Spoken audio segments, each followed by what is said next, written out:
Les clés de la richesse de James Allen. Un livre ancien, mais porteur d'une vérité éternelle. Ta richesse ne commence pas dans ton compte en banque, mais dans la manière dont tu penses. Dans un monde agité par le doute, ce livre vient rappeler une chose, la richesse extérieure est le reflet fidèle de ta richesse intérieure. Prépare-toi à plonger dans une sagesse profonde, où chaque mot est un levier pour transformer ton esprit et aligner tes pensées sur l'abondance vraie. Introduction. Dans le vaste océan de la littérature qui promet la richesse et le succès, rares sont les joyaux qui brillent d'une lumière aussi pure et intemporelle que les œuvres de James Allen. Ce penseur britannique, dont la vie même fut un témoignage de la philosophie qu'il enseignait, n'était pas un magnate des affaires ou un gourou des finances, mais un maître de la pensée, un alchimiste de l'âme humaine. Né en 1864, sa propre existence fut marquée par la quête d'une vérité plus profonde que les illusions matérielles. Il s'est retiré du tumulte du monde des affaires pour embrasser une vie de contemplation et d'écriture, offrant au monde des textes d'une densité spirituelle et pratique étonnante. Sa philosophie de vie peut se résumer en une phrase, simple en apparence, mais révolutionnaire en son essence. La vie extérieure est le miroir parfait de la vie intérieure. Nous ne sommes pas les victimes du destin, mais les architectes de notre propre réalité, nos pensées étant les outils invisibles de cette construction. Le livre que nous allons explorer ensemble, Les clés de la richesse, est un trésor oublié, une pépite d'or pur pour quiconque cherche la vraie richesse. Non pas celle qui s'accumule dans les coffres ou les comptes en banque, mais celle qui se cultive au plus profond de l'être. Dans un monde obsédé par les gains rapides, les démonstrations ostentatoires de fortune et la poursuite incessante de l'avoir, James Allen nous offre une perspective radicalement différente. Il nous invite à regarder au-delà des apparences, à sonder les fondations invisibles sur lesquelles toute prospérité durable est bâtie. Ce n'est pas un manuel pour devenir millionnaire en un claquement de doigts, mais un guide spirituel pour devenir l'architecte conscient de sa propre abondance. Une abondance qui commence par la transformation de soi. Pourquoi ce livre est-il un trésor? Parce qu'il va à l'encontre des idées reçues. Il ne prône pas la course effrénée aux possessions, mais la cultivation d'un esprit juste. Il ne promet pas de la richesse sans effort, mais de la richesse comme une conséquence naturelle d'un travail intérieur profond et d'une action alignée. Allen nous rappelle que la pauvreté et la richesse sont d'abord des états d'esprit. Un homme peut être entouré de biens et se sentir pauvre en son âme, tandis qu'un autre, dépourvu de possession, peut rayonner d'une abondance intérieure qui attire à lui toutes les formes de prospérité. C'est une sagesse qui était chérie par les anciens, ceux qui savaient que la véritable fortune réside dans la maîtrise de soi, dans la pureté du cœur et dans la noblesse de la pensée. L'auteur ne se contente pas de moraliser, il révèle des lois universelles, immuables. Il nous montre que le monde extérieur n'est qu'une manifestation de notre monde intérieur. Si nous voulons transformer notre réalité financière, relationnelle ou spirituelle, il nous faut d'abord transformer le terrain fertile de nos pensées. C'est une vérité simple, parfois déroutante par sa simplicité, mais d'une puissance redoutable. Les clés de la richesse est une invitation à devenir un jardinier conscient de son propre esprit, à semer les graines de la prospérité véritable, en choisissant avec discernement les pensées que nous cultivons. Le cœur de la philosophie de James Allen est de poser les bases de ce qu'est la richesse selon l'auteur. Une richesse intérieure avant tout. Pour lui, la richesse n'est pas une fin en soi, mais un sous-produit, une conséquence naturelle d'un certain état d'être. Elle découle de l'ordre mental, de la discipline du caractère, de la sagesse de l'action et de la pureté du cœur. Un homme riche en esprit, en vertu, en intégrité, en persévérance, finira par attirer à lui la richesse matérielle, non pas par magie, mais par une loi de cause à effet aussi inéluctable que la gravité. C'est une perspective qui nous responsabilise pleinement, nous libérant de l'idée que nous sommes à la merci des circonstances ou de la chance. Nous devenons les artisans de notre destinée, nos pensées étant les plans et nos actions, les constructions. Imaginez une fontaine. Si la source est pure et abondante, l'eau qui s'en écoule sera pure et abondante. De même, si votre source intérieure, vos pensées, vos croyances, votre caractère est riche et ordonné, alors le flux de prospérité dans votre vie sera riche et ordonné. La richesse n'est pas quelque chose que l'on acquiert en premier lieu de l'extérieur, c'est quelque chose que l'on cultive de l'intérieur et qui, inévitablement, se manifeste à l'extérieur. C'est le principe de la correspondance, tel que l'intérieur, tel que l'extérieur, tel que le microcosme, tel que le macrocosme. Dans les chapitres qui suivent, nous allons décrypter chaque aspect de cette philosophie, explorant les liens profonds entre nos pensées et notre prospérité, la puissance indomptable du caractère, le travail comme fondement sacré, la pensée créative comme force de manifestation, l'intégrité comme chemin infaillible, la paix intérieure comme magnétisme de succès, et enfin la richesse comme un noble service. Chaque chapitre sera une porte ouverte sur une facette de cette sagesse, vous invitant à une réflexion profonde et à une transformation personnelle. Ce voyage dans les écrits de James Allen promet d'être non seulement instructif, mais aussi profondément transformateur. Il vous offrira des perspectives nouvelles sur la richesse, bien au-delà de sa définition conventionnelle, et vous donnera des outils intérieurs pour bâtir une vie d'abondance véritable. Si cette exploration de la sagesse intemporelle de James Allen résonne en vous, si l'idée de déverrouiller les clés d'une richesse authentique, ancrée dans la conscience et le caractère, vous appelle, alors nous vous faisons une invitation douce à suivre cette aventure avec les rares livres. Notre mission est de vous éclairer le chemin en partageant ces trésors de connaissances, ces ouvrages qui ont le pouvoir de changer des vies. En vous abonnant à les rares livres, vous soutenez cette quête de sagesse et vous vous assurez de ne manquer aucune de ces pépites. Rejoignez notre communauté d'explorateurs de l'esprit. Abonnez-vous dès maintenant et activez la cloche des notifications pour ne rater aucun chapitre de cette série fascinante et pour continuer à nourrir votre âme de savoirs précieux. Le voyage ne fait que commencer et les premières clés sont à portée de main. Chapitre 1. L'origine de la richesse. Nous pénétrons maintenant au cœur de la sagesse de James Allen, là où il révèle la loi fondamentale qui gouverne l'acquisition de la richesse et plus largement la manifestation de toute réalité dans nos vies. Cette loi est d'une simplicité désarmante, mais sa profondeur est telle qu'elle échappe à la plupart des esprits, emprisonnés dans les illusions du monde extérieur. Il s'agit du lien indissoluble entre nos pensées, notre attitude intérieure et notre prospérité extérieure. Pour Allen, la richesse n'est jamais le fruit du hasard ou de la fortune aveugle. Elle est toujours, et sans exception, la conséquence directe d'un état mental préalable. Imaginez l'esprit humain comme un jardin, non pas un jardin physique que l'on cultive avec des outils, mais un jardin invisible, dont le sol est fertile et capable de faire germer n'importe quelle graine. Chaque pensée que vous nourrissez est une graine. Si vous semez des graines d'abondance, de confiance, de vision claire et de persévérance, votre jardin produira inévitablement une récolte de prospérité. Mais si vous laissez tomber des graines de doute, de peur, de limitation, de jalousie ou de paresse, alors votre jardin intérieur sera envahi par les mauvaises herbes de la pauvreté sous toutes ses formes. L'univers, tel un jardinier impartial, ne fait aucune distinction entre les bonnes et les mauvaises graines. Il se contente de faire germer ce qui est semé. Ce n'est pas une métaphore. C'est, pour James Allen, une loi cosmique. Nos pensées sont les véritables causes, et nos circonstances extérieures, y compris notre richesse matérielle, ne sont que les effets. La pauvreté et l'opulence ne sont pas des accidents de la vie. Elles sont les conséquences manifestes de certains états de conscience. Un homme peut naître dans la misère et s'élever à la fortune, non par un coup de chance, mais parce qu'il a cultivé en lui les pensées et l'attitude qui attirent la richesse. Inversement, un homme né dans l'abondance peut tout perdre s'il nourrit des pensées de gaspillage, de négligence ou de désordre. La richesse comme prolongement de l'ordre mental est la pierre angulaire de cette philosophie. James Allen insiste sur le fait que l'ordre et le désordre qui se manifestent dans nos vies sont le reflet direct de l'ordre ou du désordre qui règne dans notre esprit. Un esprit clair, organisé, focalisé sur des objectifs définis avec une foi inébranlable est un aimant pour la richesse. Un esprit chaotique, dispersé, rempli de doutes et d'incertitudes ne peut attirer que la confusion et le manque. Pensez à un architecte.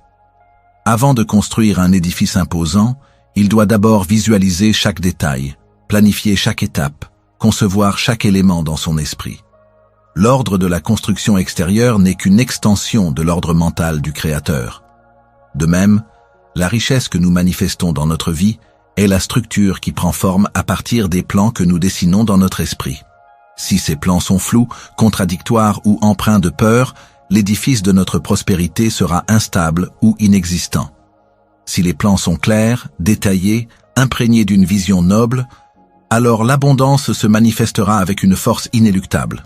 L'attitude intérieure joue un rôle capital dans ce processus.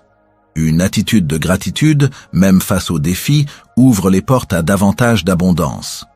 La gratitude est une vibration élevée qui résonne avec l'univers et attire ce pourquoi nous sommes reconnaissants. Une attitude de générosité, même lorsque l'on pense manquer, est une affirmation de la richesse intérieure qui crée un flux de retour. Une attitude de confiance inébranlable, malgré les revers temporaires, maintient l'esprit aligné sur la prospérité. À l'inverse, une attitude de victimisation, de plainte constante, de jalousie ou de peur est une vibration basse qui repousse la richesse sous toutes ses formes. C'est comme vouloir attirer le soleil en se tenant dans l'ombre et en maudissant la lumière. James Allen nous invite à une introspection honnête. Observez votre vie actuelle, votre situation financière, vos relations, votre état de santé. Chaque aspect est un miroir de vos pensées dominantes et de votre attitude intérieure. Si vous constatez un manque, un désordre, une insatisfaction, ne blâmez pas les circonstances extérieures. Regardez à l'intérieur. Quelle est la qualité de vos pensées? Quelles sont les croyances profondes qui régissent vos perceptions et vos actions? Les défis extérieurs ne sont que des symptômes, des invitations à réajuster le programme maître qui se trouve dans votre esprit. Je me souviens d'une rencontre, il y a de nombreuses années, avec un homme d'affaires qui avait connu des sommets de réussite avant de tout perdre. Il était en faillite, abattu et se plaignait amèrement du marché, de la concurrence, des trahisons. Il voyait sa perte comme un événement externe, une injustice du destin. Je lui ai alors timidement partagé la perspective de James Allen, celle que l'extérieur est le reflet de l'intérieur. Au début, il a résisté. Comment mes pensées pourraient-elles avoir causé cela? J'ai travaillé dur. Mais je l'ai encouragé à regarder au-delà de l'effort physique. Je lui ai demandé de se souvenir de son état d'esprit lorsqu'il était au sommet. Il a décrit une confiance inébranlable, une vision claire, une générosité envers ses employés et ses clients. Puis, je lui ai demandé de se remémorer ce qui s'était passé juste avant le déclin. Il a hésité, puis a confessé un sentiment grandissant d'arrogance, une perte d'attention aux détails, une négligence dans ses relations d'affaires et surtout, une peur de la concurrence qui le poussait à prendre des décisions hâtives et mal avisées. Ses pensées avaient basculé du positif au négatif, de l'ordre au désordre, et sa réalité matérielle avait suivi. Ce fut une révélation pour lui. Il a compris que la richesse n'est pas seulement le résultat d'actions, mais de la qualité de l'esprit derrière ces actions. Il a alors entrepris un travail intérieur colossal. Il a commencé par cultiver des pensées de discipline, de gratitude pour les leçons apprises, d'humilité et de vision à long terme. Il a pardonné aux autres et à lui-même. Il a reprogrammé son esprit, pas à pas. Lentement, mais sûrement, les opportunités ont recommencé à apparaître. Il a reconstruit son entreprise sur des fondations plus solides, celles d'un esprit ordonné et d'une attitude juste. Son histoire est un témoignage vivant de la loi d'Allen. La richesse est un prolongement de l'ordre mental. La sagesse d'Allen est d'une profonde simplicité. Pour obtenir, il faut être. Si vous aspirez à la richesse, vous devez d'abord devenir la personne qui attire et gère la richesse. Et cette transformation commence au niveau de la pensée. Chaque fois que vous choisissez une pensée de manque, de jalousie, de peur, vous activez des énergies qui repoussent l'abondance. Chaque fois que vous choisissez une pensée de gratitude, de générosité, de confiance, vous activez des énergies qui l'attirent. C'est une loi de cause à effet aussi implacable que celle qui veut qu'une pomme tombe d'un arbre. Le désordre mental se manifeste sous de multiples formes. Les doutes chroniques, les pensées contradictoires, l'indécision, l'incapacité à se fixer des objectifs clairs et à s'y tenir. Un esprit désordonné ne peut jamais créer un ordre extérieur durable. Les finances reflèteront la confusion, les projets stagneront, les opportunités sembleront se dérober. car l'univers ne répond pas à l'incohérence. Il répond à la vibration claire et ordonnée de la pensée. Cultiver l'ordre mental, c'est d'abord apprendre à maîtriser l'agitation intérieure. C'est choisir de ne pas laisser son esprit errer sans but, mais de le diriger avec intention. C'est développer la capacité à se concentrer sur une seule pensée, un seul objectif, avec une persévérance inébranlable. C'est aussi éliminer les pensées parasites, les croyances limitantes qui ont été semées par l'environnement ou les expériences passées. C'est un travail de désherbage constant. James Allen nous dirait que la prospérité ne peut résider durablement qu'avec ceux qui cultivent la sérénité et la clarté d'esprit. L'homme qui se plaint constamment de sa situation financière, qui rumine des pensées de pauvreté et de frustration, ne fait que renforcer les chaînes de sa propre misère. Ses paroles, ses attitudes, tout son être vibre sur une fréquence qui repousse l'abondance. La richesse véritable, celle qui dure et qui apporte la paix, n'est jamais le fruit d'une spéculation effrénée ou d'une chance passagère. Elle est la récolte mûre d'un esprit discipliné, d'une âme ordonnée. C'est une symphonie harmonieuse entre nos pensées et nos actions. L'abondance matérielle n'est que la concrétisation de l'abondance mentale et spirituelle qui a été cultivée à l'intérieur. Pour commencer à appliquer cette loi, observez vos pensées dès maintenant. Quelles sont les pensées dominantes qui traversent votre esprit concernant l'argent, la réussite, la prospérité? Sont-elles positives et constructives ou sont-elles limitantes et négatives? Prenez conscience de l'attitude que vous adoptez face aux défis financiers. Est-ce une attitude de peur et de résignation ou de confiance et de détermination? Chaque pensée est une puissance en soi, une vibration qui façonne votre destin. En résumé, l'origine de la richesse, selon James Allen, ne se trouve pas dans les circonstances extérieures, mais dans le sanctuaire de l'esprit. La prospérité extérieure est le reflet fidèle de la qualité de nos pensées et de l'ordre de notre monde intérieur. En cultivant des pensées de clarté, d'ordre, de foi, de gratitude et d'abondance, nous semons les graines d'une récolte inévitable de richesse sous toutes ses formes. C'est une loi immuable et la maîtriser, c'est prendre les rênes de son propre destin. Mais l'ordre mental et les pensées ne sont qu'une partie de l'équation. Ils sont les racines. Pour que l'arbre de la richesse porte ses fruits, il faut que ces racines soient nourries par un tronc solide, le caractère. C'est pourquoi notre prochaine exploration nous mènera à la puissance du caractère et comment la discipline intérieure forge la réussite et le rôle de la force morale et du calme dans l'élévation matérielle. Chapitre 2. La puissance du caractère. Si nos pensées sont les graines et l'ordre mental le jardinier, alors le caractère est le sol fertile et le tronc solide sur lequel toute richesse durable doit s'ancrer. James Allen, avec sa clarté pénétrante, nous révèle que la prospérité véritable n'est pas une question de chance ou d'opportunité extérieure, mais le reflet direct d'une force intérieure, la puissance du caractère. Un homme ne peut s'élever au-delà de la qualité de son caractère, et toute fortune acquise sans cette fondation morale est comme une maison bâtie sur le sable, vouée à s'effondrer. Le concept de caractère, tel qu'Allen le conçoit, englobe un ensemble de vertus et de disciplines intérieures qui forgent l'individu et le rendent capable de naviguer dans les eaux parfois tumultueuses de l'existence, tout en construisant une réalité stable et abondante. Au cœur de cette puissance se trouve la discipline intérieure, le gouvernail qui dirige l'âme et le corps vers la réussite. La discipline intérieure n'est pas une contrainte imposée de l'extérieur, mais une automaîtrise choisie, une volonté ferme de diriger ses pensées, ses émotions et ses actions vers un but noble. C'est l'art de dire non aux impulsions du moment qui nous éloignent de nos objectifs à long terme, et de dire oui aux efforts soutenus et aux choix difficiles qui nous en rapprochent. Un esprit indiscipliné est un esprit dispersé, incapable de concentrer ses énergies sur une seule direction. De telles énergies, comme des rayons de soleil sans lentilles, ne peuvent jamais allumer un feu. Mais un esprit discipliné, focalisé, canalise toutes ses forces vers la réalisation, transformant l'idée en réalité. Prenez l'exemple de la persévérance. C'est une facette essentielle de la discipline intérieure. Les chemins de la richesse, qu'elles soient matérielles, intellectuelles ou spirituelles, sont rarement des lignes droites. Ils sont semés d'obstacles, de doutes, d'échecs apparents. Sans une persévérance inébranlable, l'individu abandonne au premier signe de difficulté, laissant ses rêves s'évanouir. La persévérance est la force qui nous permet de nous relever après une chute, d'apprendre des erreurs, de continuer à avancer quand tout semble perdu. C'est la conviction profonde que l'effort continu finira par percer, que la patience finira par porter ses fruits. Un esprit discipliné comprend que la vraie défaite n'est pas de tomber, mais de refuser de se relever.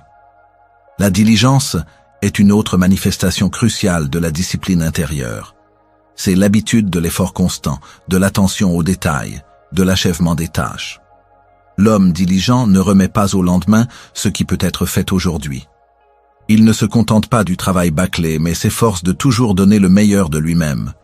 Cette qualité n'est pas seulement utile dans le monde du travail.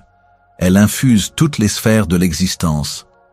Un esprit diligent est un esprit qui organise son temps, gère ses ressources avec sagesse et investit son énergie là où elle compte le plus. La richesse ne se hâte pas vers celui qui est paresseux et désordonné, car la richesse elle-même est une forme d'ordre et d'énergie concentrée. James Allen n'est pas le seul à souligner cette vérité. Les stoïciens de l'Antiquité, les philosophes orientaux et même les figures religieuses, tous ont insisté sur l'importance de la maîtrise de soi comme fondement de toute réussite et de tout épanouissement. La richesse extérieure est le reflet de cette richesse intérieure, de cette capacité à se gouverner soi-même avant de chercher à gouverner les circonstances. Au-delà de la discipline, le caractère se manifeste par la force morale et le calme intérieur, deux piliers essentiels dans l'élévation matérielle et spirituelle. La force morale est l'intégrité, l'honnêteté, la justice. C'est la capacité à agir selon ses principes les plus élevés, même lorsque cela est difficile ou impopulaire. Un homme de caractère moral ne trompe pas, ne ment pas, ne profite pas de la faiblesse des autres. Il construit sa réussite sur des fondations solides de confiance et de respect. Or, la confiance est la monnaie invisible de toute transaction durable, qu'elle soit financière ou relationnelle. Un homme dont la parole est d'or, dont l'intégrité est inébranlable, attirera à lui les meilleures opportunités et les meilleurs partenaires. Les gains rapides obtenus par des moyens douteux sont éphémères et souvent suivis de pertes plus importantes, car ils violent les lois universelles de l'ordre. La force morale assure une prospérité durable, enracinée dans le respect de soi et des autres. J'ai vu, à maintes reprises, des individus doués de grandes capacités intellectuelles ou financières s'effondrer parce que leur caractère était corrompu. La cupidité, l'orgueil démesuré, le manque de scrupules finissent par ronger les fondations de leur succès, les laissant souvent dans une ruine bien plus profonde que celle qu'ils connaissaient avant leur ascension. C'est le revers de la médaille de la loi d'Allen, les forces invisibles qui élèvent un homme de caractère sont les mêmes qui sapent la richesse de celui qui manque d'intégrité. Le calme est la marque d'un esprit maître de lui-même. Dans le tumulte du monde moderne où le stress et l'agitation sont devenus la norme, le calme est une vertu rare et précieuse. Un esprit calme n'est pas un esprit inactif ou indifférent. C'est un esprit qui a appris à ne pas se laisser remporter par les vagues des émotions et des circonstances extérieures. Il prend des décisions avec clarté, sans être aveuglé par la peur ou l'excitation. Il voit les problèmes comme des défis à résoudre et non comme des catastrophes. Le calme est le terreau de la pensée juste. Dans un état de calme, la sagesse peut émerger, l'intuition peut parler, et les solutions se révèlent. Les grandes idées qui mènent à la richesse, les décisions stratégiques qui transforment les entreprises, sont rarement prises dans la panique ou l'agitation. Elles naissent souvent dans le silence d'un esprit paisible et concentré. Un homme calme est un phare dans la tempête, rassurant ceux qui l'entourent et inspirant la confiance. Les investisseurs sont attirés par la stabilité, les partenaires par la fiabilité, les clients par la sérénité. La paix intérieure est un aimant pour la prospérité, car elle émet une vibration d'ordre et de confiance. James Allen nous dirait que la richesse extérieure est la manifestation de la paix intérieure. L'homme agité, inquiet, dont l'esprit est un champ de bataille de pensées contradictoires, ne peut jamais attirer une prospérité durable. Sa propre dissonance intérieure repoussera l'harmonie et l'abondance. La richesse n'est pas seulement l'accumulation de biens, elle est aussi la capacité à vivre dans un état de paix et de sérénité, quelles que soient les circonstances extérieures. Cultiver ce calme est donc une étape essentielle vers l'élévation matérielle. Pensez à un artisan qui travaille sur une pièce délicate.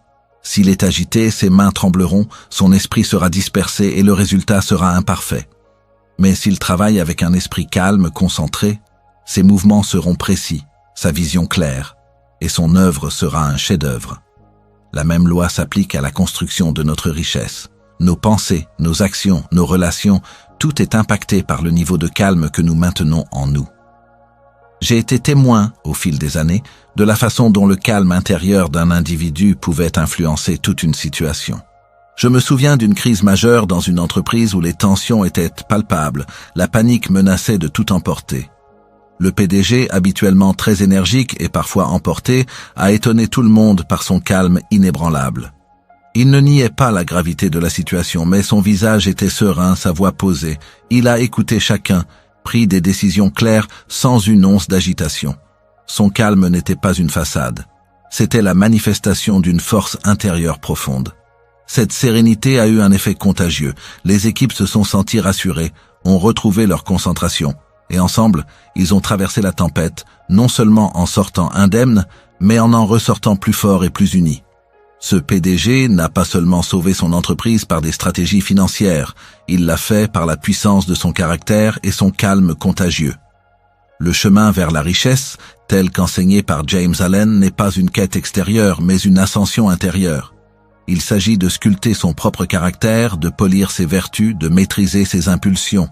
Chaque acte de discipline intérieure, chaque choix moralement juste, chaque moment de calme maintenu, est une pierre précieuse ajoutée à l'édifice de notre fortune véritable. Pour cultiver cette puissance du caractère, quelques pratiques s'imposent. La discipline de la pensée. Chaque matin, fixez-vous une ou deux pensées dominantes pour la journée, par exemple, « je suis persévérant » ou « je suis calme et serein ». Répétez-les, visualisez-les et laissez-les imprégner votre esprit. Quand des pensées contraires surgissent, redirigez-les doucement vers votre intention. La pratique de la persévérance consciente. Choisissez une tâche ou un objectif que vous avez tendance à remettre à plus tard ou à abandonner facilement. Engagez-vous à y travailler chaque jour, même si ce n'est que pour quelques minutes. Chaque petite victoire renforce votre muscle de persévérance. L'examen de conscience morale. Chaque soir, prenez quelques minutes pour évaluer vos actions de la journée. Ai-je agi avec intégrité? Ai-je été honnête dans mes paroles et mes intentions? Si vous avez manqué à vos principes, reconnaissez-le sans jugement excessif et décidez consciemment d'agir différemment le lendemain. Cette auto-réflexion forge la force morale. La culture du calme. Intégrez des moments de silence et de calme dans votre journée. Cela peut être quelques minutes de méditation, une promenade silencieuse, ou simplement s'asseoir sans rien faire. Entraînez votre esprit à rester tranquille au milieu de l'agitation. La respiration consciente est un outil puissant pour ramener le calme. En développant ces aspects de notre caractère, nous ne devenons pas seulement des individus plus vertueux, nous devenons des aimants pour la réussite. Car la richesse, dans sa forme la plus pure et la plus durable, ne se manifeste que là où il y a une fondation solide de discipline, de force morale et de paix intérieure. James Allen nous le rappelle avec insistance. L'homme ne possède rien, il est possédé par ses pensées. L'homme ne manque de rien, il manque de ses pensées. Et ces pensées se traduisent directement par le caractère qui attire ou repousse la prospérité. L'homme qui maîtrise son caractère est maître de sa destinée. Il ne subit plus les caprices du hasard, mais crée sa réalité avec une intention consciente. Mais le caractère, aussi puissant soit-il, ne peut s'exprimer pleinement sans l'action. Et cette action, pour être fructueuse, doit être ancrée dans un principe fondamental que nous explorerons au prochain chapitre. Le travail comme fondement et comment le travail bien fait est la clé d'harmonie et d'abondance. Chapitre 3. Le travail comme fondement. Nous avons exploré comment les pensées et le caractère sont les fondations invisibles de la richesse. Mais l'esprit, aussi ordonné, et le caractère, aussi puissant soit-il, ne peuvent manifester la prospérité sans l'action. Et cette action trouve sa plus noble expression dans le travail. Pour James Allen, le travail n'est pas une simple tâche ou une contrainte nécessaire.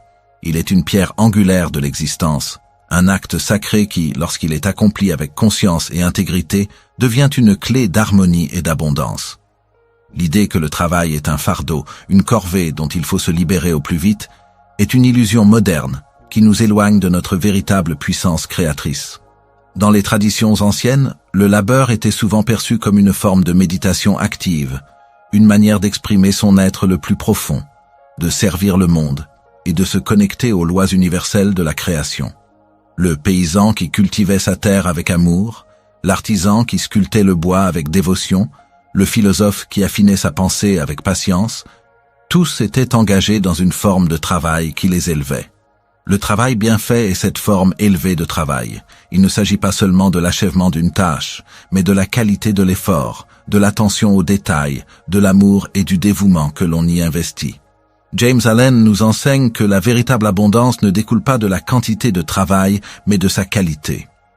Un travail bâclé, accompli sans cœur ni conscience, ne peut produire qu'un fruit médiocre, même si les apparences extérieures peuvent suggérer un gain temporaire. Un tel travail ne résonne pas avec les lois de l'univers qui valorisent l'ordre, la beauté et l'excellence. Quand vous accomplissez une tâche, quelle qu'elle soit, avec une conscience aiguisée, avec le désir sincère de donner le meilleur de vous-même, vous infusez cette action d'une énergie particulière. Cette énergie se manifeste de multiples façons. Elle crée un sentiment d'accomplissement intérieur, renforçant l'estime de soi et la confiance. Elle améliore la qualité du résultat final, le rendant plus précieux et plus durable. Et par une loi de résonance invisible, elle attire à vous de nouvelles opportunités, de nouvelles ressources et une reconnaissance qui n'aurait pas été possible autrement. Pensez à l'artisan d'autrefois.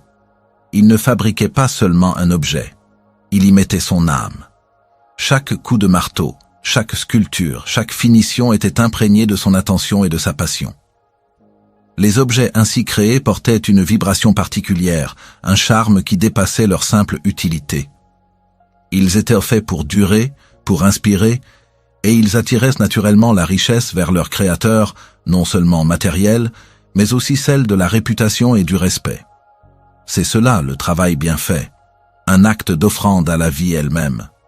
À l'inverse, le travail fait à contre-cœur, avec un esprit de plainte ou de paresse, est un acte de destruction, même si le résultat visible semble le même.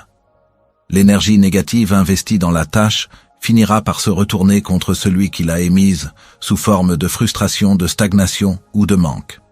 Car l'univers ne peut que refléter l'énergie que nous lui envoyons. Travailler sans cœur, c'est semer des graines de sécheresse dans son propre jardin. Ceci nous amène à la seconde vérité fondamentale. L'esprit dans lequel on agit détermine le fruit qu'on récolte. Le travail n'est pas seulement une activité physique ou mentale, c'est une expression de notre état d'être. L'attitude avec laquelle nous abordons nos tâches quotidiennes a un impact bien plus profond sur notre prospérité que les tâches elles-mêmes. Si vous travaillez avec un esprit de service, avec l'intention de créer de la valeur pour les autres, avec joie et gratitude, alors le fruit de votre labeur sera l'abondance. Votre énergie sera positive, contagieuse, et elle attirera à vous des clients, des partenaires, des opportunités qui résonnent avec cette vibration. Les portes s'ouvriront comme par magie, non pas par hasard, mais par la loi inéluctable de la cause et de l'effet. L'univers récompense l'esprit de service.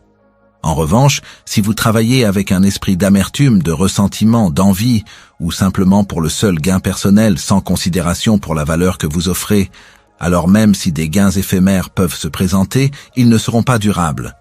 Ils ne porteront pas le fruit de l'harmonie et de la paix.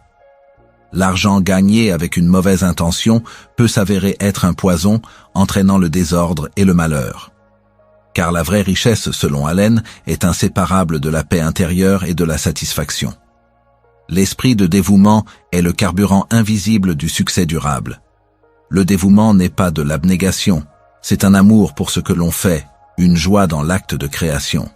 Quand vous aimez votre travail, quand vous y mettez votre cœur, même les tâches les plus modestes se transforment en opportunités d'expression et de croissance. Cette énergie positive est perçue par le monde et vous est rendue au centuple.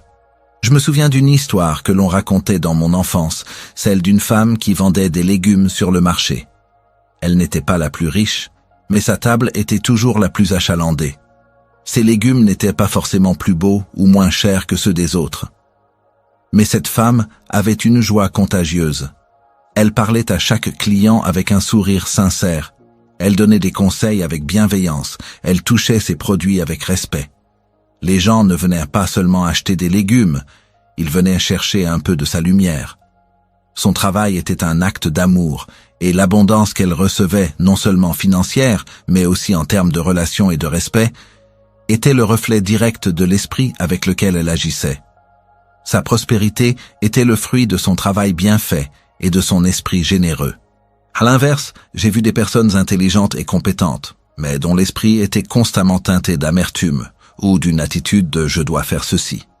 Elles accomplissaient leurs tâches, mais sans joie, sans passion, en se plaignant intérieurement. Leur succès était limité, leurs relations tendues, et leur richesse, même si elle existait, ne leur apportait pas le bonheur. Leurs actions étaient des coquilles vides, dépourvues de l'esprit de vie. Pour James Allen, le travail est un miroir de l'âme.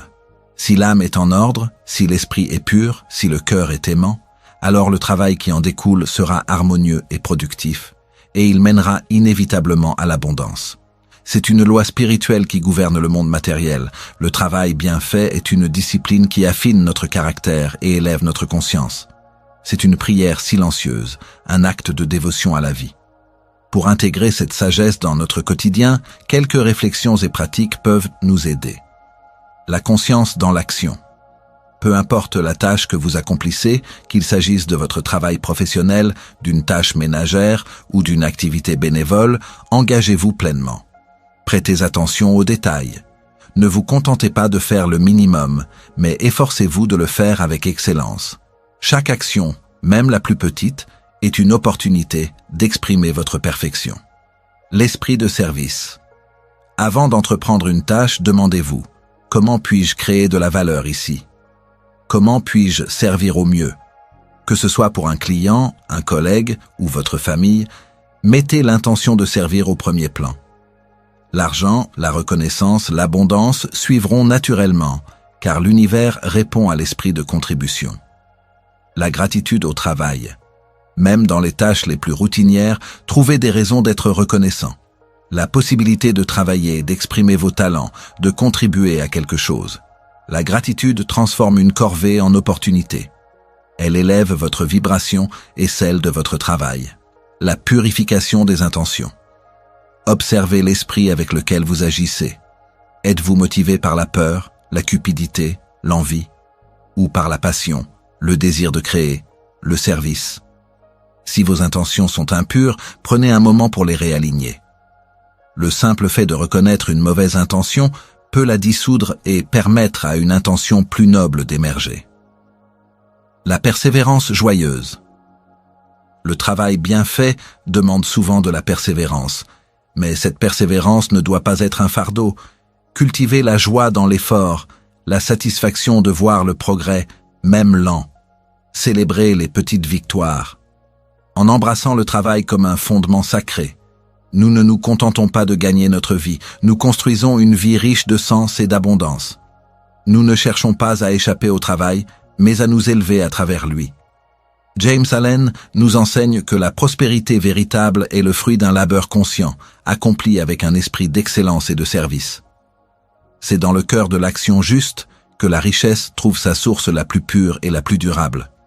Après avoir compris le rôle fondamental du travail et de l'esprit dans lequel il est accompli, nous allons maintenant explorer une autre dimension cruciale de la richesse selon James Allen, la puissance de l'esprit créatif. Notre prochain chapitre nous mènera à la pensée créative et à la vision, et comment créer sa richesse à partir de la pensée organisée et du pouvoir d'une vision noble et disciplinée. Chapitre 4. Pensée créative et vision. Nous avons navigué de l'origine de la richesse dans la pensée à la puissance du caractère forgé par la discipline, et de là au travail, acte sacré d'expression. Maintenant, nous nous élevons vers un autre sommet de la sagesse de James Allen, celui de la pensée créative et de la vision. C'est ici que l'esprit ne se contente plus de refléter l'ordre ou de suivre des principes, mais qu'il devient un architecte conscient de sa propre réalité, apprenant à créer sa richesse à partir de la pensée organisée. Le monde dans lequel nous vivons est une manifestation des pensées. Chaque invention, chaque œuvre d'art, chaque structure imposante a d'abord existé sous forme d'une idée dans l'esprit d'un être humain. Le même principe s'applique à la richesse. Elle ne jaillit pas du néant. Elle est la concrétisation d'une pensée claire, structurée et persistante. Pour James Allen, la fortune matérielle n'est rien d'autre que le résultat visible d'un processus mental. La pensée, dans son essence la plus pure, est créatrice. Elle est la graine invisible d'où toute forme émerge. Mais pour que cette graine germe et porte des fruits abondants, elle ne peut être dispersée ou confuse. Elle doit être organisée. Une pensée organisée est une pensée claire, focalisée, délibérément dirigée vers un objectif défini. C'est l'opposé du vagabondage mental, de la rumination stérile ou des aspirations floues. Imaginez l'esprit comme un vaste réservoir d'énergie potentielle. Sans organisation, cette énergie se dissipe dans toutes les directions, incapable de produire quoi que ce soit de substantiel. Mais lorsqu'elle est canalisée par une pensée disciplinée et structurée, elle devient une force irrésistible de manifestation. La richesse, sous sa forme la plus durable, est toujours le produit d'un esprit qui a maîtrisé l'art de la pensée organisée. Un homme qui ne sait pas ce qu'il veut ou qui veut des choses contradictoires ne peut jamais attirer la prospérité. Son énergie est fragmentée, et l'univers ne peut répondre à une demande aussi incohérente. C'est pourquoi James Allen insiste sur la nécessité de la clarté d'intention. Avant de chercher la richesse, il faut définir avec une précision cristalline ce qu'elle signifie pour vous. Est-ce une liberté financière, une capacité à servir, la possibilité de réaliser un projet spécifique? Plus votre pensée est claire et détaillée, plus votre subconscient et l'univers peuvent conspirer pour la manifester. La pensée organisée est le plan détaillé de l'édifice de votre richesse. Sans ce plan, vous construisez au hasard, ou pas du tout. Cette pensée organisée doit être soutenue par une foi inébranlable en sa propre capacité à manifester. Le doute est le ver qui ronge les fondations de toute création mentale. La confiance, en revanche, est le ciment qui lie les pensées et les rend solides, capables de résister aux tempêtes. La persévérance, dont nous avons parlé, est l'action continue qui découle de cette pensée organisée et de cette foi. Un esprit qui pense de manière désordonnée ne peut que produire des actions désordonnées, et donc des résultats chaotiques. Le processus de création de la richesse commence donc par une introspection. Quelles pensées sont dominantes dans votre esprit concernant la prospérité? Sont-elles organisées vers un but précis, ou sont-elles un mélange confus d'espoir, de peur et d'incertitude? La richesse est une science, et ses lois sont mentales. Celui qui comprend et applique ces lois peut s'élever, quelle que soit sa situation de départ. Au-delà de la pensée organisée se trouve le pouvoir d'une vision noble et disciplinée. Une vision est une image mentale claire et détaillée de l'avenir que l'on désire créer. Ce n'est pas un simple rêve éphémère, c'est un idéal élevé qui guide chaque pensée et chaque action. Une vision noble est celle qui ne sert pas seulement l'intérêt personnel, mais qui contribue au bien-être des autres, qui élève la conscience collective. Le monde est le champ de jeu de ceux qui ont une vision. Les grands bâtisseurs d'empires, les inventeurs qui ont transformé l'humanité, les leaders qui ont inspiré des nations, tous étaient des hommes et des femmes de vision. Leurs succès ne sont pas dus à la chance, mais à leur capacité à maintenir une image mentale claire de ce qu'ils voulaient créer et à discipliner toutes leurs énergies vers la réalisation de cette vision. Une vision est comme un phare dans la nuit. Elle donne une direction, même dans les moments d'incertitude. Elle inspire l'action même face à l'adversité. Elle nourrit la persévérance car elle offre une destination claire. Sans vision, le navire de votre vie dérive sans but, et n'importe quel vent le poussera dans une direction imprévue. Avec une vision, vous devenez le capitaine, traçant un cap précis. La noblesse de la vision est cruciale. Une vision purement égoïste, axée uniquement sur l'accumulation personnelle sans considération pour autrui, peut attirer des richesses, mais celles-ci seront souvent éphémères, dépourvues de paix et d'harmonie. Elles ne porteront pas le fruit de la vraie abondance. Une vision noble, en revanche, est alignée avec les lois universelles de la générosité et du service. Elle attire à elle des énergies positives, des collaborations fructueuses et une prospérité qui dure et qui nourrit l'âme. Le caractère discipliné de la vision est tout aussi important. Ce n'est pas suffisant d'avoir une belle vision, il faut la cultiver, la protéger, la renforcer chaque jour. Cela signifie la visualiser régulièrement, l'affirmer avec foi et aligner chaque pensée et chaque action sur sa réalisation.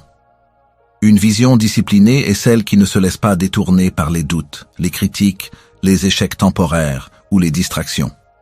Elle est une flamme intérieure qui brûle avec une intensité constante. Je me souviens d'un jeune entrepreneur plein d'idées, mais qui peinait à concrétiser ses projets. Il était brillant, mais ses pensées étaient comme des papillons virevoltants, passant d'une fleur à l'autre sans jamais se poser. Ses visions étaient grandioses, mais elles changeaient constamment, s'évanouissant avant d'avoir pris forme. Je lui ai alors conseillé de se plonger dans la sagesse d'Allen. Il a commencé par choisir une seule vision, celle qui le passionnait le plus, et il l'a couchée sur papier avec le plus de détails possible. Il s'est forcé à ne penser qu'à elle, à ne parler que d'elle, à ne travailler que pour elle. Au début, ce fut difficile. Les vieilles habitudes de dispersion mentale le tiraient en arrière. Mais il a persévéré. Chaque matin, il méditait sur sa vision. Chaque soir, il revoyait les actions de sa journée à la lumière de cette vision. Il a éliminé toutes les distractions, toutes les pensées qui ne servaient pas son objectif. Lentement mais sûrement, son esprit est devenu un laser. Les opportunités ont commencé à apparaître. Les bonnes personnes sont entrées dans sa vie et son projet, d'abord un simple rêve, a commencé à prendre corps avec une rapidité étonnante. Il a manifesté une richesse bien au-delà de ses attentes initiales, non pas par miracle, mais par la pure application de la pensée organisée et d'une vision disciplinée. La richesse matérielle n'est jamais le but final pour James Allen. Elle est le sous-produit d'un esprit qui a appris à maîtriser ses pensées et à les diriger vers une vision noble. Elle est le reflet d'une conscience qui a élevé son niveau de vibration pour s'aligner avec les principes universels de l'ordre et de la création. La pauvreté, inversement, est le résultat d'un esprit désordonné, d'un manque de vision ou d'une vision basée sur des motifs égoïstes et destructeurs. Comment cultiver cette pensée créative et cette vision noble? La clarification de l'intention. Prenez du temps, dans le silence, pour définir avec une clarté absolue ce que représente la richesse pour vous. Ne vous limitez pas à l'argent. Quelle qualité de vie, quelle contribution souhaitez-vous que votre prospérité vous permette d'atteindre? Écrivez-le. La visualisation quotidienne. Une fois votre vision claire, visualisez-la chaque jour comme si elle était déjà réelle. Sentez les émotions associées à sa réalisation. Créez une image mentale si vivante qu'elle imprègne chaque fibre de votre être. Cette pratique ancre la pensée organisée dans le subconscient. Le filtrage des pensées. Devenez le gardien de votre esprit. Chaque fois qu'une pensée de doute, de peur ou de limitation surgit concernant votre vision, reconnaissez-la et remplacez-la consciemment par une pensée d'affirmation et de confiance. Ne laissez aucune pensée discordante miner votre construction mentale. L'alignement de l'action. Chaque action que vous entreprenez devrait être un pas vers la réalisation de votre vision. Si une action ne sert pas votre vision, réévaluez-la. La discipline ne consiste pas seulement à faire ce qu'il faut, mais aussi à ne pas faire ce qui est contraire à votre objectif. La noblesse de l'objectif. Demandez-vous, comment ma richesse, ma réussite, peuvent-elles servir au-delà de moi-même? Comment peuvent-elles contribuer à un bien plus grand? Une vision qui inclut le service aux autres a une puissance d'attraction bien supérieure, car elle résonne avec l'harmonie universelle. En embrassant ces principes, nous ne nous contentons pas de rêver à la richesse, nous la créons. Nous ne sommes plus des passagers passifs, mais des pilotes conscients, capables de tracer notre propre destinée. James Allen nous offre les plans et les outils. À nous de les utiliser avec sagesse et détermination. Le pouvoir de la pensée organisée et d'une vision disciplinée est immense. Mais même la vision la plus noble et la pensée la plus claire doivent être ancrées dans une réalité éthique pour que la richesse soit durable et bénéfique. C'est pourquoi notre prochaine étape nous mènera à l'exploration de l'intégrité financière et comment l'honnêteté est un chemin infaillible vers une prospérité durable en évitant les gains rapides pour construire plutôt que conquérir. Chapitre 5. L'intégrité financière. Nous avons gravi les échelons de la richesse en explorant la puissance des pensées organisées, la solidité du caractère, le dévouement au travail et la clarté d'une vision noble. Maintenant, nous arrivons à un pilier fondamental de la philosophie de James Allen, un principe aussi ancien que le temps et pourtant si souvent négligé dans la quête frénétique de l'abondance, l'intégrité financière. Pour Allen, l'honnêteté n'est pas qu'une vertu morale. Elle est un chemin infaillible vers une prospérité durable, un magnétisme invisible qui attire et retient la vraie richesse. Dans un monde où les scandales financiers éclatent avec une régularité déconcertante, où l'appât du gain rapide semble justifier toutes les entorses à l'éthique, la voix de James Allen résonne comme un rappel solennel et une promesse certaine. Il affirme que toute richesse bâtie sur la malhonnêteté, la tromperie ou l'exploitation est une illusion. Elle peut sembler brillante un temps, mais elle porte en elle les germes de sa propre destruction. Les lois de l'univers, telles que James Allen les concevait, sont immuables et n'accordent pas de privilèges aux artifices. Ce que l'on sème, on le récolte, et la graine de la malhonnêteté ne peut produire que des fruits amers. L'honnêteté comme chemin infaillible vers une prospérité durable est le cœur de ce chapitre. L'honnêteté, dans son sens le plus profond, n'est pas seulement l'absence de mensonges ou de tricherie. C'est une transparence radicale, une intégrité sans faille dans toutes les pensées, les paroles et les actions. C'est être en alignement parfait avec la vérité, tant envers soi-même qu'envers les autres. Quand un homme est honnête, sa réputation devient son plus grand capital. La confiance qu'il inspire est un aimant qui attire les opportunités, les partenaires fiables, les clients fidèles. Pensez à un fleuve. Si son cours est pur et sans entrave, l'eau s'écoule librement et nourrit la terre sur son passage. Mais si le fleuve est pollué ou barré par des obstacles, son eau devient stagnante, voire toxique. De même, la prospérité est un flux. L'honnêteté maintient ce flux pur et libre. La malhonnêteté crée des barrages, des turbulences, qui finissent par assécher la source. Un gain malhonnête, même s'il semble rapide, est comme une blessure dans le flux de l'abondance. Il crée une dette karmique invisible, une perturbation énergétique qui finira par exiger un prix, souvent plus élevé que le gain initial. L'honnêteté financière ne se limite pas aux grandes transactions, elle se manifeste dans les petits détails du quotidien. Payer ses dettes à temps, honorer ses engagements, ne pas exagérer la valeur de ses produits ou services, ne pas profiter de l'ignorance d'autrui.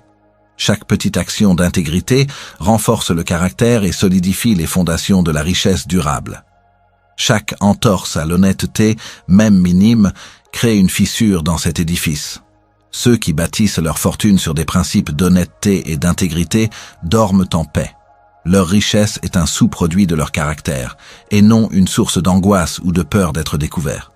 Ils sont libres de la peur de la perte, car ils savent que la source de leur abondance est en eux, dans leur alignement avec les lois universelles.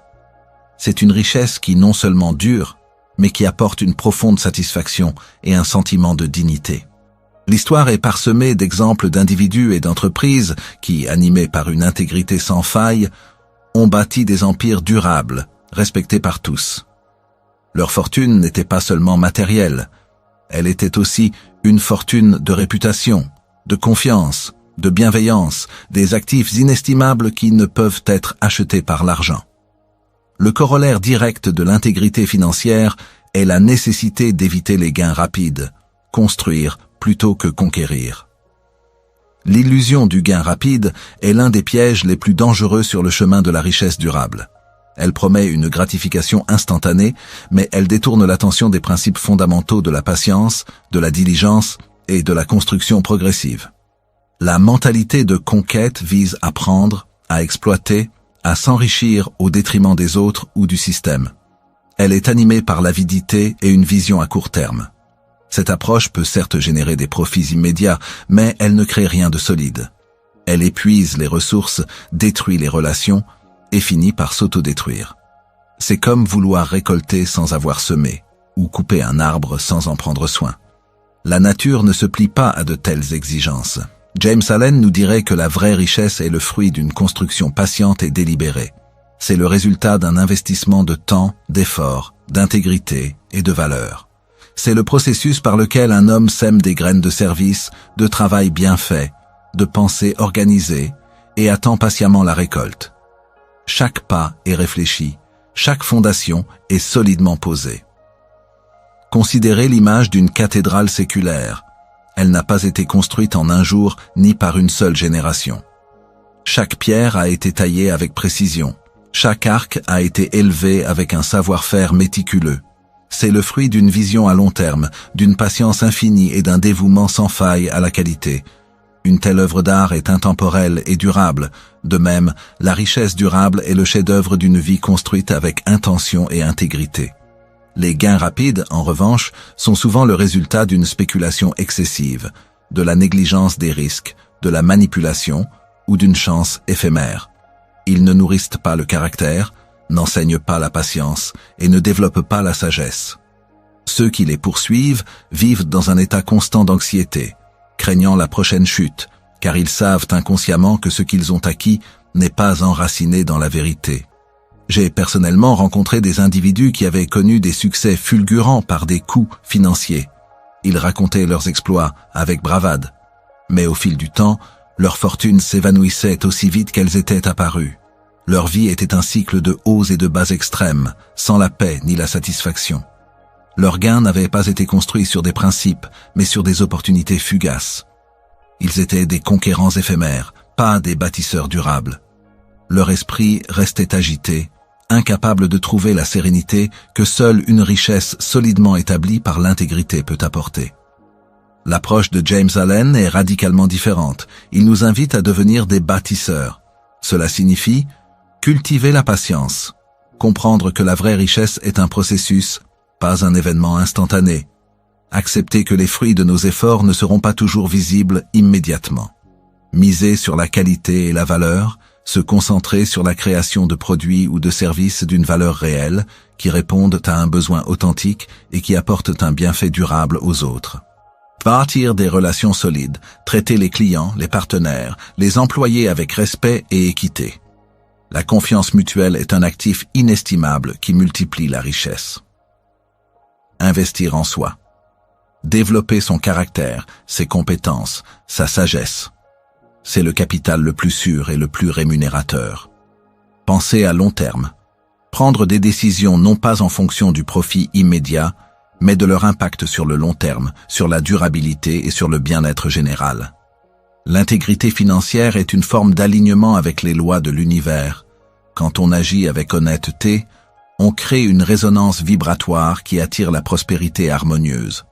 Quand on préfère construire plutôt que de conquérir, on s'inscrit dans un processus de croissance naturelle et durable.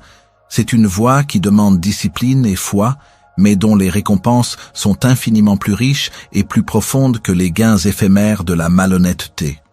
James Allen nous exhorte à ne jamais compromettre notre intégrité pour un gain matériel, car ce faisant, nous perdons quelque chose de bien plus précieux. Notre paix intérieure, notre dignité est la source de toute prospérité véritable. La richesse qui s'accumule dans le calme d'un esprit honnête est une bénédiction, non un fardeau. Nous avons vu comment l'honnêteté et la patience sont les gardiens d'une prospérité durable. Cependant, au-delà de ces principes d'action et de caractère, il existe un état d'être qui magnétise le succès bien plus que n'importe quelle stratégie extérieure. C'est la paix intérieure, l'état suprême de la conscience qui attire l'abondance sous toutes ses formes. C'est ce que nous explorerons au prochain chapitre, la paix intérieure et la prospérité, et l'importance de cultiver la tranquillité d'esprit pour attirer le succès. Chapitre 6. La paix intérieure et la prospérité. Nous avons exploré les fondations de la richesse durable, l'ordre mental, la puissance du caractère, le dévouement au travail, la clarté de la vision et l'intégrité inébranlable. Maintenant, nous allons aborder un aspect de la sagesse de James Allen qui transcende toutes ces disciplines, un état d'être qui, à lui seul, magnétise le succès et l'abondance avec une force silencieuse mais irrésistible. Il s'agit de la paix intérieure et de son importance capitale pour cultiver la tranquillité d'esprit afin d'attirer le succès. C'est ici que la richesse cesse d'être une simple accumulation pour devenir un état de conscience, une richesse comme état de vibration. Dans la quête effrénée de la fortune matérielle, nombreux sont ceux qui sacrifient leur paix d'esprit, pensant qu'ils la trouveront une fois les richesses acquises. Mais James Allen renverse cette perspective. Pour lui, la paix intérieure n'est pas une destination lointaine à atteindre après la réussite. Elle est la condition préalable à toute prospérité véritable et durable. Un esprit agité, tourmenté par l'inquiétude, la peur ou l'avidité, ne peut jamais être un terrain fertile pour l'abondance. Il est comme un sol aride et battu par les vents, incapable de nourrir les graines de la réussite. La tranquillité d'esprit est le calme au centre de la tempête. C'est la capacité à maintenir une sérénité inébranlable, quelles que soient les circonstances extérieures. Ce n'est pas une passivité, ni une indifférence, mais une force active. Un esprit tranquille est un esprit clair, capable de voir au-delà des illusions, de prendre des décisions judicieuses sans être aveuglé par les émotions. C'est dans ce calme que l'intuition peut s'exprimer, que la sagesse peut émerger et que les solutions aux problèmes les plus complexes se révèlent. Un homme dont l'esprit est en paix émet une vibration d'ordre et d'harmonie. Cette vibration est magnétique. Elle attire à lui les opportunités qui résonnent avec cet ordre, les personnes qui vibrent sur la même fréquence de sérénité, et les circonstances qui favorisent la croissance et l'abondance. À l'inverse, l'inquiétude constante, le stress chronique, la peur du manque émettent une vibration de désordre et de pénurie. Ces vibrations repoussent le succès et attirent les situations qui confirment ces états de peur. La loi de l'attraction n'est pas un mystère. Elle est la loi de la résonance vibratoire. Pensez à un lac. Quand ses eaux sont agitées par le vent, le fond est obscurci par la boue et les reflets sont déformés. Mais quand les eaux sont calmes, le fond devient clair et le ciel s'y reflète parfaitement. De même, un esprit agité est incapable de voir les opportunités, de saisir la vérité ou de réfléchir clairement. Un esprit paisible, en revanche, est un miroir limpide dans lequel la réalité se reflète avec clarté et où les solutions aux défis se révèlent avec évidence. James Allen insiste sur le fait que l'agitation mentale est la cause principale de la pauvreté, non seulement matérielle, mais aussi spirituelle et émotionnelle. L'homme inquiet ne peut jamais être pleinement productif. Son énergie est dispersée par le stress. Ses décisions sont souvent guidées par la peur et non par la sagesse. Il vit dans un état de contraction, repoussant ainsi l'expansion de l'abondance. La tranquillité d'esprit est donc non seulement un état désirable, mais une condition essentielle à toute forme de prospérité durable. J'ai eu l'occasion d'observer cette loi en action à de nombreuses reprises. Un ami proche, un entrepreneur brillant, traversait une période de grande incertitude financière. Les dettes s'accumulaient, les projets stagnaient. Il était constamment en état de panique, ses nuits étaient courtes, ses pensées agitées. Plus il s'inquiétait, plus la situation semblait s'aggraver. C'était un cercle vicieux. Il a fini par s'épuiser. Un jour, au bord du gouffre, il a décidé d'abandonner le combat et de s'abandonner à la paix, coûte que coûte. Il a commencé à méditer, à marcher dans la nature, à cultiver le silence intérieur. Il a accepté sa situation sans pour autant abandonner ses efforts. Mais cette fois, ses efforts étaient teintés de calme et non de désespoir. Ce fut un tournant. Sans que rien ne change d'abord à l'extérieur, son état intérieur s'est transformé. De cette tranquillité sont nées de nouvelles idées, des solutions qu'il n'avait pas pu voir auparavant. Il a pris des décisions avec une clarté et une confiance qu'il n'avait plus connues depuis longtemps. Comme par magie, les bonnes personnes ont commencé à apparaître, les opportunités se sont présentées, et en quelques mois, la situation s'est non seulement redressée, mais il a atteint un niveau de prospérité et de paix qu'il n'avait jamais imaginé. Son histoire est la preuve vivante que le calme n'est pas l'absence d'action, mais le fondement de l'action juste et efficace. La richesse a suivi sa paix, ce qui nous mène à la compréhension profonde que la richesse est un état de vibration. Chaque pensée, chaque émotion, chaque être émet une fréquence vibratoire unique. James Allen nous enseigne que la richesse n'est pas simplement une quantité d'argent ou de biens.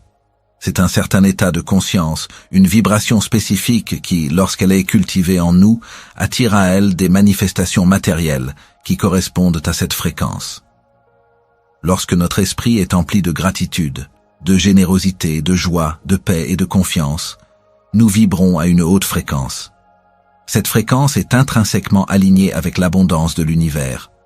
Les opportunités, les ressources et les relations favorables se mettent alors à résonner avec nous et à se manifester dans notre réalité. C'est une loi de la physique spirituelle. Des vibrations similaires s'attirent. Inversement, lorsque nous vibrons sur des fréquences de peur, de manque, d'envie, de colère ou de ressentiment, nous repoussons l'abondance. Ces vibrations de basse fréquence créent un champ énergétique qui attire les situations de pénurie et de conflit, confirmant nos craintes intérieures.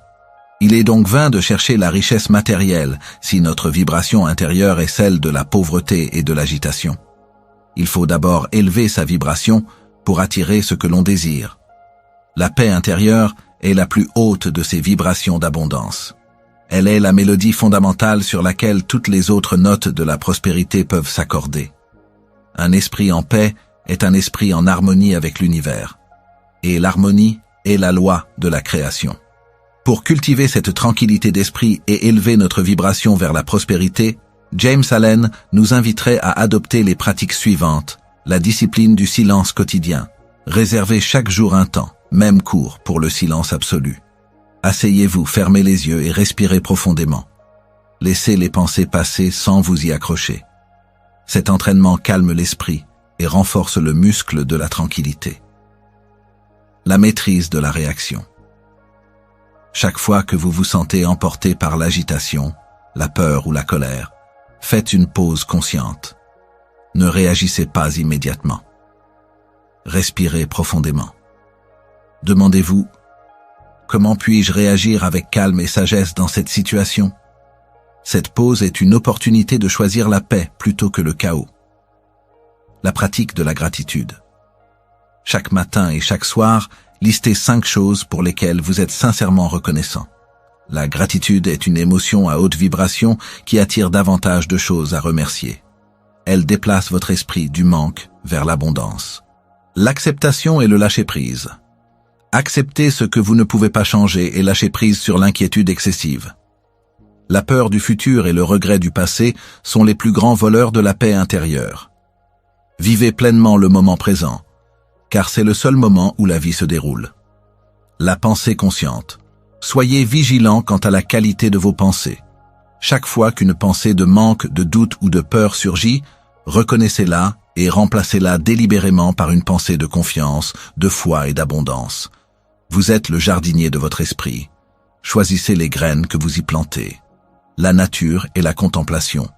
Passez du temps dans la nature. La nature est l'expression de l'ordre parfait et de la paix. Observez la tranquillité d'un arbre, le flux d'une rivière, le silence des montagnes. Laissez cette harmonie vous imprégner et calmer votre esprit.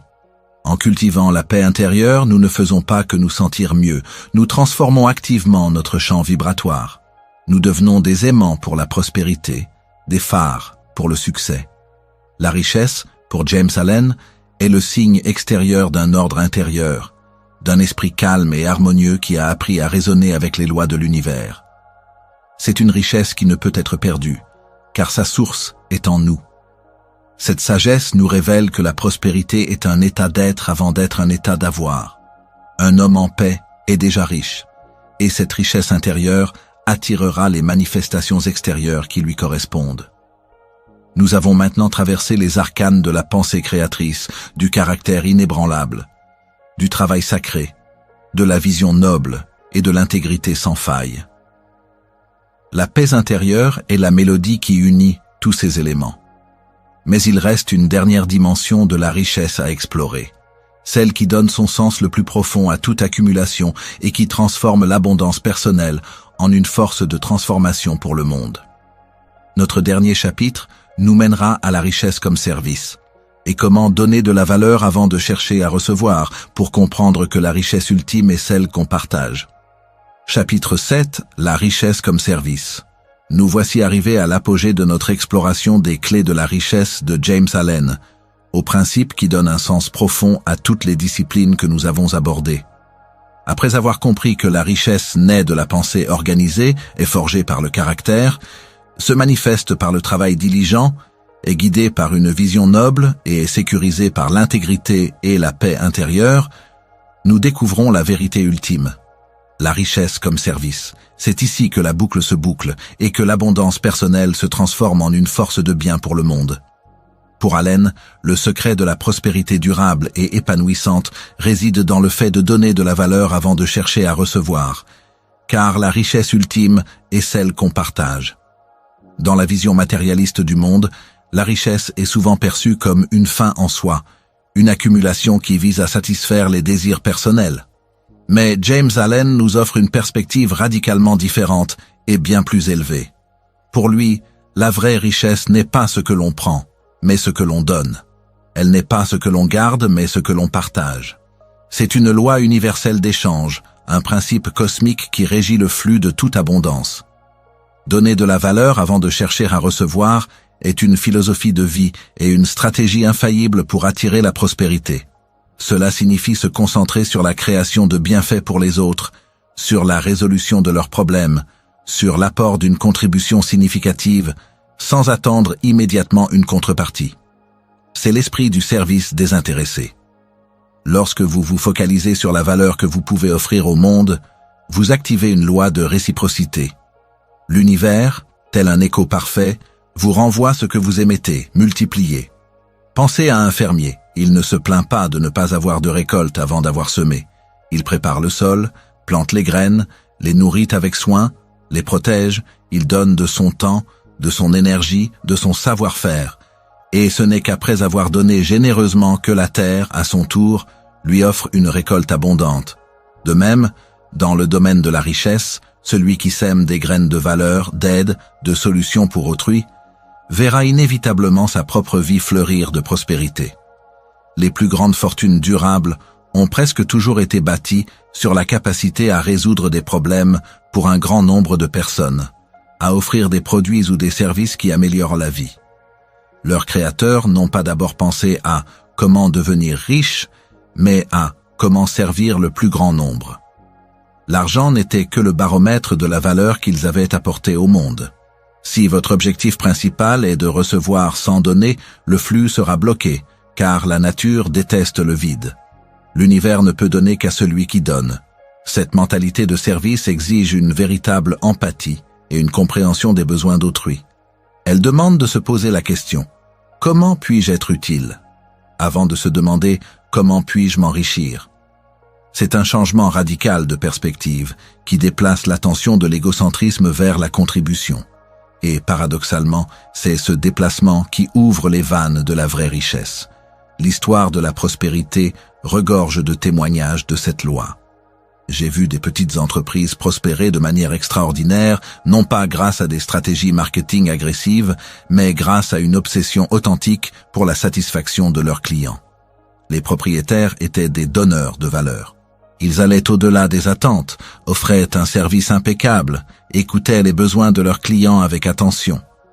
Leur attitude n'était pas celle du « comment puis-je prendre l'argent de ce client », mais du « comment puis-je ajouter de la valeur à la vie de ce client ». Et par cette simple mais puissante intention, la prospérité est venue à eux de manière naturelle et abondante.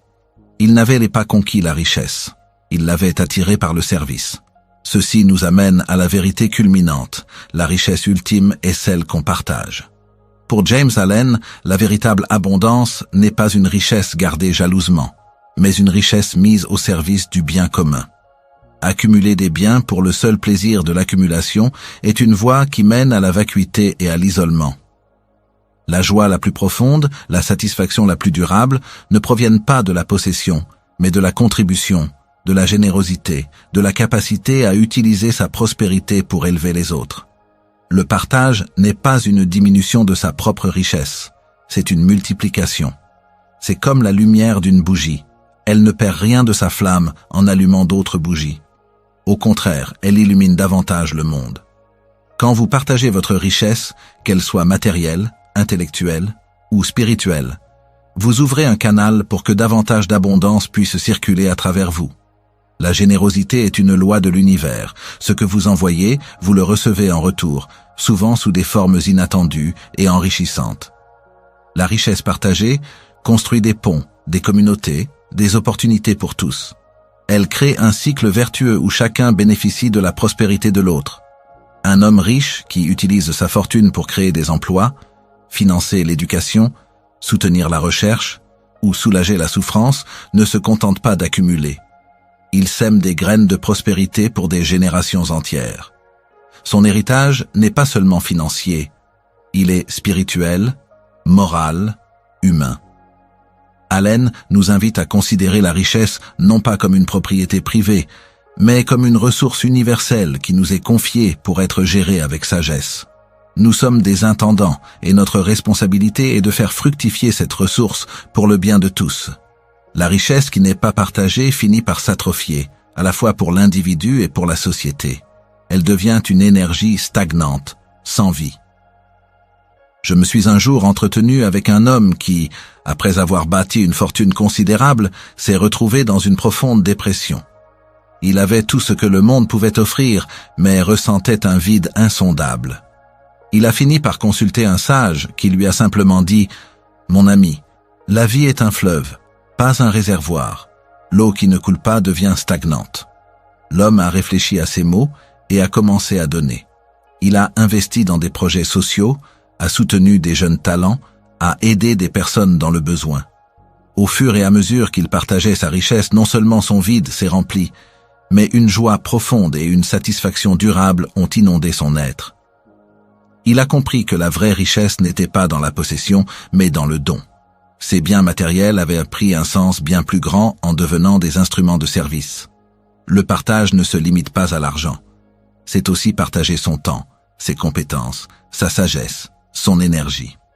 Un mot d'encouragement partagé avec une personne découragée est une richesse. Une idée partagée qui aide quelqu'un à résoudre un problème est une richesse. L'écoute attentive que l'on offre à un ami est une richesse. Chaque acte de partage, aussi petit soit-il, multiplie la lumière dans le monde et en nous. Pour incarner la richesse comme service, James Allen nous inviterait à ces pratiques. L'intention de donner. Avant chaque interaction, chaque projet, demandez-vous « Quelle valeur puis-je apporter ici? Comment puis-je servir ?»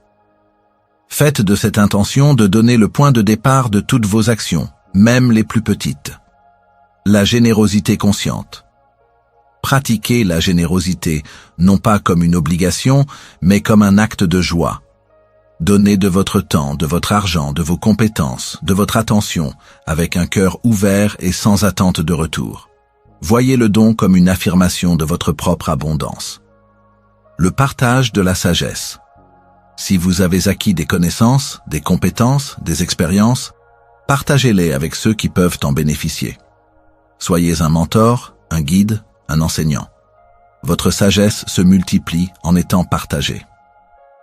La gratitude pour la capacité à donner. Remerciez l'univers pour la capacité que vous avez de donner et de servir.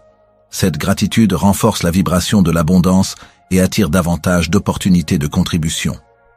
Vivre la richesse comme un flux.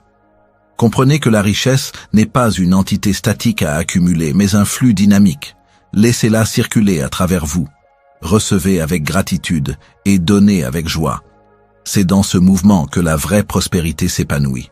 En adoptant la richesse comme service, nous transcendons la vision étroite de l'accumulation personnelle pour embrasser une conception plus vaste et plus noble de l'abondance. Nous ne devenons pas seulement des individus prospères, mais des canaux de prospérité pour le monde. James Allen nous montre que la richesse ultime n'est pas mesurée par ce que nous possédons, mais par la valeur que nous créons et le bien que nous partageons. C'est la voie vers une abondance qui nourrit l'âme et qui illumine le monde. Nous avons maintenant exploré les 7 clés de la richesse selon James Allen, de la pensée à la paix, et enfin au service. Il est temps de rassembler tous ces fils, de les tisser en une vision cohérente et d'offrir une invitation finale à embrasser cette sagesse pour transformer votre vie. La conclusion nous attend pour résumer ces leçons et vous lancer dans l'action. Nous avons achevé un voyage profond et transformateur à travers la sagesse intemporelle de James Allen, explorant les véritables clés de la richesse. Ce n'était pas une quête pour des trésors cachés à l'extérieur, mais une exploration des richesses insoupçonnées qui résident en chacun de nous. À travers chaque chapitre, une vérité fondamentale s'est révélée, nous invitant à transformer notre perception de la prospérité. Nous avons d'abord compris que l'origine de toute richesse réside dans l'esprit. Nos pensées ne sont pas de simples vagabondages, mais des graines qui, une fois semées avec intention et cultivées par une attitude intérieure juste, manifestent inévitablement notre réalité extérieure. La prospérité n'est jamais un accident, elle est toujours le prolongement d'un ordre mental que nous créons ou la conséquence d'un désordre que nous laissons s'installer. L'esprit est le jardin, et nos pensées sont les semences qui déterminent la récolte. Puis, nous avons découvert que la puissance du caractère est le sol fertile sur lequel cette richesse peut s'épanouir. La discipline intérieure n'est pas une contrainte, mais une liberté, nous forgeant la maîtrise de soi nécessaire à toute réussite durable. La force morale et le calme intérieur se sont révélés être des piliers inébranlables, des qualités qui non seulement nous élèvent personnellement, mais qui magnétisent aussi les opportunités et la confiance du monde extérieur. Sans caractère, toute fortune est un château de cartes. Le rôle du travail comme fondement s'est ensuite imposé avec évidence. Loin d'être une corvée, le travail bien fait est une clé d'harmonie et d'abondance, un acte sacré qui, lorsqu'il est accompli avec conscience et dévotion, crée de la valeur au-delà de toute mesure. L'esprit dans lequel on agit est plus important que l'action elle-même, car l'esprit dans lequel on agit détermine le fruit qu'on récolte. Chaque tâche, grande ou petite, est une opportunité d'exprimer l'excellence et de semer les graines de la prospérité. Nous avons ensuite exploré comment la pensée créative et la vision sont les plans architecturaux de notre fortune. Créer sa richesse à partir de la pensée organisée n'est pas de la rêverie, mais une science exacte. Le pouvoir d'une vision noble et disciplinée agit comme un phare, guidant nos énergies et nos actions vers la concrétisation de nos idéaux les plus élevés. Ce que l'esprit peut concevoir et croire, il peut l'atteindre, à condition que la vision soit claire et maintenue avec persévérance. L'importance de l'intégrité financière nous a rappelé que l'honnêteté n'est pas seulement une vertu, mais un chemin infaillible vers une prospérité durable. Les gains rapides et les raccourcis éthiques sont des illusions dangereuses. La vraie richesse se construit avec patience et diligence, en offrant de la valeur plutôt qu'en cherchant à conquérir à tout prix.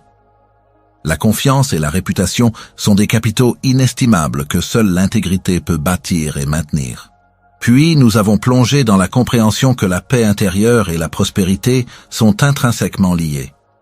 Cultiver la tranquillité d'esprit est le magnétisme le plus puissant pour attirer le succès.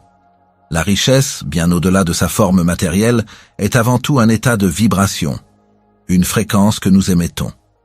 Un esprit calme, serein et positif vibre à une haute fréquence, attirant à lui l'abondance sous toutes ses formes, tandis que l'agitation et l'inquiétude repoussent le flux de la prospérité.